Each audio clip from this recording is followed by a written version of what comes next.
There's a new phrase making the rounds in the workplace: WORKSLOP. It's AI-generated content that looks polished, but is actually low effort, incomplete, or just plain unhelpful. Researchers from Stanford and BetterUp wrote about it in Harvard Business Review this week. They say it's one of the reasons companies aren't seeing much ROI from their big investments in generative AI. Here's the paradox. AI adoption at work has doubled since 2023, and the number of companies with fully AI-led processes has doubled too. But according to an MIT study, 95% of organizations say they're seeing no measurable return. And we've talked about this before on the show a couple of weeks ago. Yeah, I think we did a whole story specifically on that report, Yep. As well as we made a video just talking about how a lot of companies are basically just saying, like, it's not working. Taco Bell, McDonald's. I mean, if you're familiar with Taco Bell. What was like, the Taco Bell story again? They had an AI. I mean, you've actually experienced it. Oh, if you go to every Taco Bell. Every time I go. Yeah, if you Actually, pull no, up. I went a week ago and they didn't have it anymore. Okay. And so it's like the same voice. Taking it out. Hi, are you using your mobile app for Taco Bell? And then you say yes, and it's someone on the other line like, all right, what do you want? Yeah.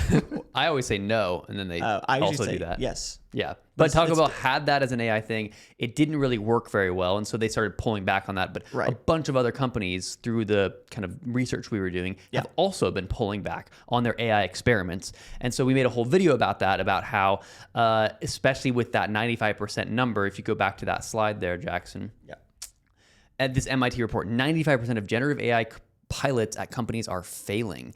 And so it looks like the promise of AI has not really been kept so far, at least. And WORKSLOP might be the culprit. So instead of doing real work, employees are cranking out slick-looking decks, reports, emails, and then dumping that burden downstream. Their coworkers are left to interpret, rewrite, or redo the work so that it actually makes sense for normal people. What we do here at Venture Daily. The work I do goes down to you and you have to fix it. That's right. Well, you don't send me AI slop, though. Sure. You just send me bad work. Which is not as bad. Yeah. As AI slop. It's this has been around since the beginning of time, right? You have bad workers, yeah. Yeah, that's always been around. But now... Would you rather have a bad worker or a worker that thinks they're good because they use AI, but the AI is just bad?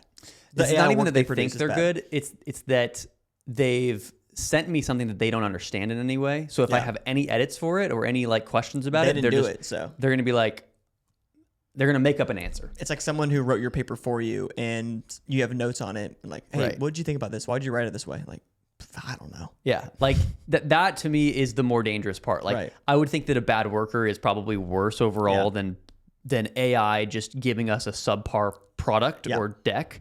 But the problem is whoever just sent that to me now can't answer any questions about it, can't edit it. They don't know like what they even just sent me. That's a bigger problem. Because if you have now a client and you're having to do something on their behalf, now you have no way to explain why we just sent you this thing or what thought process went into it. Yeah. Let's look at the survey real quick. So this is from the Stanford and BetterUp survey. 40% of U.S. desk workers who received WORKSLOP this month. So 40% of that received WORKSLOP this month. The survey found, 40% of U.S. employees. That's interesting. Yeah. How would I wouldn't know. To be I've gotten WORKSLOP. What AI is? Yeah, I think we have a pretty good eye for what's created by ChatGPT when it comes to writing, at least. Right. It's like, it's not this, it's this. They quietly did this. What are some ChatGPT? M-dash. Yeah, for sure. M-dash. But those are fixable. Like the M-dash is like, it's so out there that you fix it now, but there's the small things that we see where it's like, that is absolutely AI. 40% of U.S. desk workers who received WORKSLOP last month. Yes. Wow. So it takes, on average, 2 hours to resolve each incident. Each incident. Okay. That's a lot. $186 monthly cost per employee caused by these incidents, which is an annual cost of $9 million for a 10,000 person company. Okay. All because of WORKSLOP.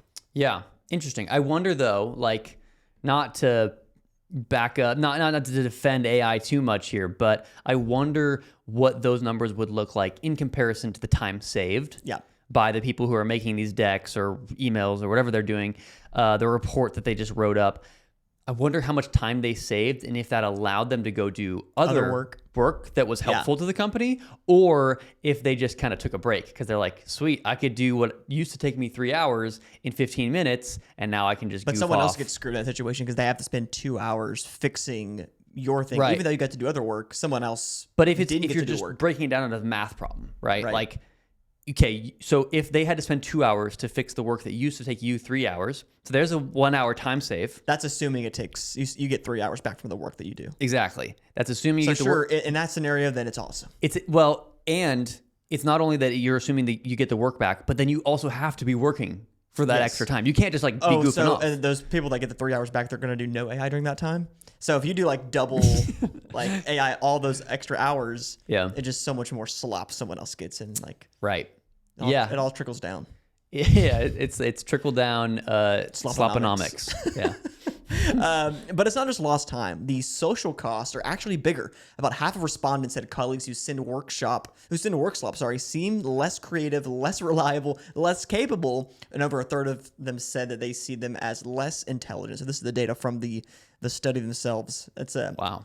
Over a third see them as less intelligent. Okay, and I'm reading here. So $186 a month per employee, yes, or over $9 million a year, as we said before, for a 10,000 person company. So, yeah, that's a considerable amount of money that is being wasted because of they're just having to fix mistakes.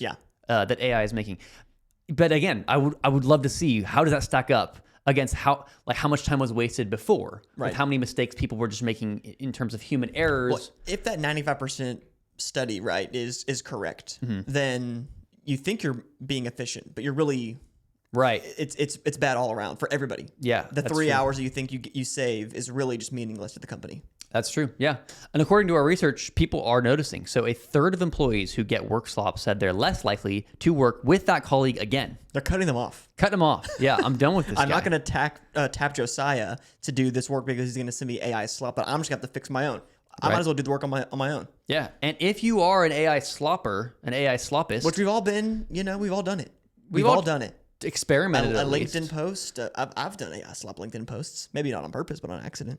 And if you are a AI slopist, an artist of AI slop, just be careful because some are even notifying managers when it happens, and you could absolutely get fired for making subpar work and then not being able to explain why you made it or what it says or what it even has in it. 100%. And before we get into our guest today, that we can talk about this story further, I do want to show this quote from, I wouldn't call him a philosopher, but he has a really interesting take on this.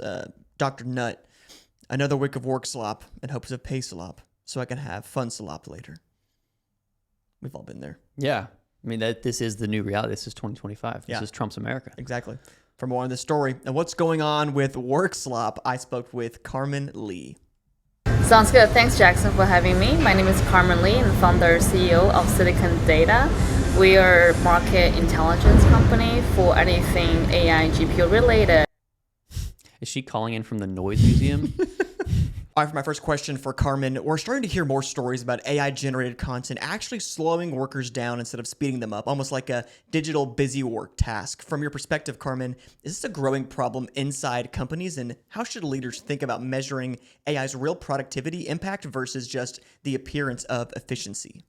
It's really interesting. I think my experience now will be very different than my experience would be at a large organization. So at Silicon Data, we're a small startup, and everything is driven by efficiency. I have a rule that no one should spend more than 20 minutes in any presentation internally. I don't care about formality. I don't care about how pretty your slide is. I care about the content itself. Again, the content has to be quite short, right? Be concise and straight to the point. Than writing me essays, not the essays.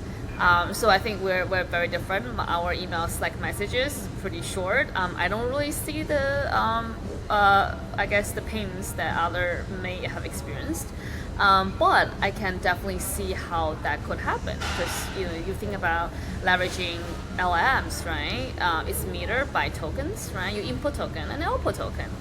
The more tokens LLM generated, the more expensive, right? That particular transaction will be. So there's definitely I'm just saying there's definitely no rush for LLMs to give you a very concise answer. So I don't know if it's a new problem because human beings are human beings, right? People always try to justify their job, to justify their existence, just to justify their title and then pay, right? So I don't know we can blame everything on LLM. I mean, really, you can the LLM give you an answer, you can always put back in and say, hey, shorten this to 2 sentences. You can do that, but maybe it make you less smart.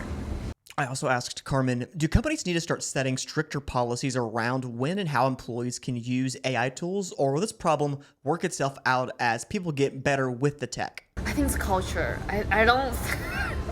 And for the company, you think you need to tell employee, hey, don't waste your time. I mean, you probably have other things to worry about of the company culture and your current operation and efficiency, right? I think there's a lot of things people should worry about than, hey, one, how you use LMs. Obviously, security layers and compliance and privacy layer, those are all very incredibly important. I'm seeing that if all those things satisfy, right, all the baseline checks are in place, and then just between, hey, can you use LM for marketing, for branding, for emailing, like what is, right? And then you just become micromanagers of an employee, and who have time to read through all the latest updates you have, what can be done, and then you have to update it every single day. I mean, at this point, people already start shorting all the traditional companies. If you implement those measurements, and the more the reason to short those traditional companies. And for my last question, stepping back, if 95% of AI pilot projects are already failing, does WorkSlop point to a deeper reality that AI in the workplace isn't living up to the hype just yet? The feedback is somewhat interesting. People saying that, yes, it's kind of in that range, or, hey, is this happening, but not really. I think sometimes what does failure mean, right? If you think about traditional, very number-driven sense, it's ROI, right? The money you put in is the ROI return makes justifiable. Maybe the cost is too high, the token cost or the GPU cost, versus the output is not great, or it's efficiency problem or expectation problem, right? Or you're not using it for the right product, or it's a great process, it's just the wrong timing. Maybe you have to wait for the next generation product coming out. For example, right? If I want to use, large LLM to produce great video content for my company, but nothing really worked. Let's pre-Nano Banana, right? Everything sort of sucked. I didn't like it. Maybe I could redo this one more time next year, for example, when the real banana comes out. I don't even know, right? Maybe that would be better. But doesn't mean my effort trying this out this year is going completely wasted, right? I can redo the same workflows but LMs because I have faith in the next generation will be better, right? So I don't know if people can measure in this particular time frame. I just think this is very short-sighted to say, hey, this month you generate enough return. Like, how do you measure that? The lesson learned, experience gained versus longer term. You have to use it, right? So I'm not too worried about those metrics. Thank you to Carmen for being on the show today. All right, that's it for Venture Daily today. Thank you guys so much for tuning in. If you have any opinions on WorkSlop, let us know in the comments down below. And we're here doing this every single day. So if you like tech news, tune in and subscribe to the channel. Yeah, thank you to Content Stack for letting us film here every single day in Austin, Texas. If you like today's show, whether you're on YouTube, Spotify, Apple Podcast, or X, throw us a like, a comment, and a review. Throw us a 5-star rating if you think we've earned it. And as always, we'll see you here tomorrow morning at Venture Daily.